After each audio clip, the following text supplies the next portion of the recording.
ចាស់មួយស៊ូយ៉ាស្ដាប់ខ្ញុំសិនធ្នេដេហងស្ងុកក្បាលនេះគឺជាប្រលឹងនៃសិល្បៈប៉ាក់ស្រុកជាងណានយើងបានតាមរកវាអស់រយៈពេល30ឆ្នាំហើយតាចាស់ពីរឃើញហើយទីបំផុតយើងរកឃើញវាហើយហ្វូងមនុស្សហូតកញ្ជ្រៀវនឹងទះដៃអបអសាទរបរិះពាក់អាវធំមួយ20លាន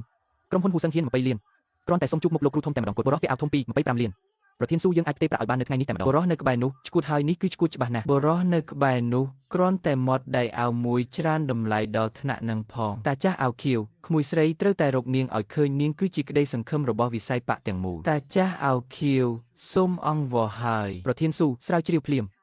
រាល់ទិន្នន័យរបស់មនុស្សទាំងអស់ដែលបានចេញចូលការិយាល័យខ្ញុំកាលពីម្សិលមិញត្រូវផ្ញើចូលទូរស័ព្ទខ្ញុំក្នុងរយៈពេល5នាទីជំនួយការប្រធានស៊ូទៅប្រញាប់ឡើងតន្ត្រីបន្លឺឡើងខណៈពេលដែលសាច់រឿងបដូរទៅកាន់គូស្នេហ៍មួយគូកំពុងដើរក្នុងតំបន់ស្នាក់នៅនាពេលយប់ប្រពន្ធលីមីងមើលណែតថ្លៃផ្ទះ5,800ថ្លៃរៀនអង់គ្លេសកូន3,200ថ្លៃទឹកភ្លើងផ្ទះ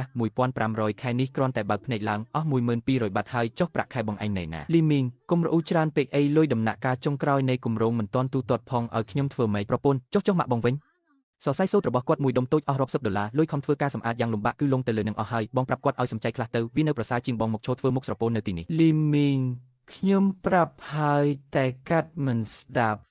ប្រពន្ធមាត់និយាយប្រាប់បងមែនតែចិត្តខ្ញុំគឺអាណិតគាត់ណាស់ណែនេះទិញឲ្យគាត់ប្រភេទថ្លៃបំផុតជួយបំបត្តិការនឿយហត់ប្រពន្ធម៉ាក់បងរាល់យប់សំងំក្នុងបន្ទប់ប៉ាក់ខោអាវភ្លើងក៏មិនហ៊ានបើកឲ្យភ្លឺផងមិនយូរមិនឆាប់ច្បាស់ជាខូចភ្នែកមិនខានក្នុងនាមជាកូនប្រុសបងជួយប្រដៅគាត់ផងទៅលីមីងដឹងហើយទៅវិញខ្ញុំនឹងនិយាយជាមួយគាត់ប្រពន្ធខ្ញុំមិនមែនរអ៊ូតមធុញទ្រាន់នឹងម៉ាក់ទេគឺខ្ញុំបារម្ភពីគាត់អាយុ60ឆ្នាំហើយថ្ងៃធ្វើការសម្អាតយប់ឡើងនៅដាច់យប់ទៀតទោះបីជាខ្លួនធ្វើពីដាច់ក៏ទ្រាំមិនដែរប្តីប្រពន្ធចាស់មួយគូដើរកាត់ពួកគេយាយចាស់ប្តីប្រពន្ធក្មេងមួយគូនេះឆ្លោះគ្នារឿងលុយទៀតហើយតាចាស់មនុស្សក្មេងសម័យនេះពិតជាពិបាកណាស់លីមីងដើរចូលទៅក្នុងផ្ទះ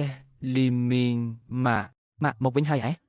បាយទឹកធ្វើចិនអស់ហើយចាំម៉ាក់ទៅកំដៅឲ្យដុំអំបោះមួយបានធ្លាក់ហើយរមៀលលើការ៉ូលីមីងរើសវាឡើងលីមីងប៉ាក់អានឹងទៀតហើយម៉ាក់ខ្ញុំប្រាប់ម៉ាក់ប៉ុន្មានដងហើយថាកុំទិញរបស់អស់ទាំងនេះទៀតអីម៉ាក់ប៉ាក់បន្តិចបន្តួចតើពួកកូនមិនទាន់មកវិញទំនេរគ្មានអីធ្វើប្រពន្ធម៉ាក់ម៉ោងប៉ុន្មានហើយ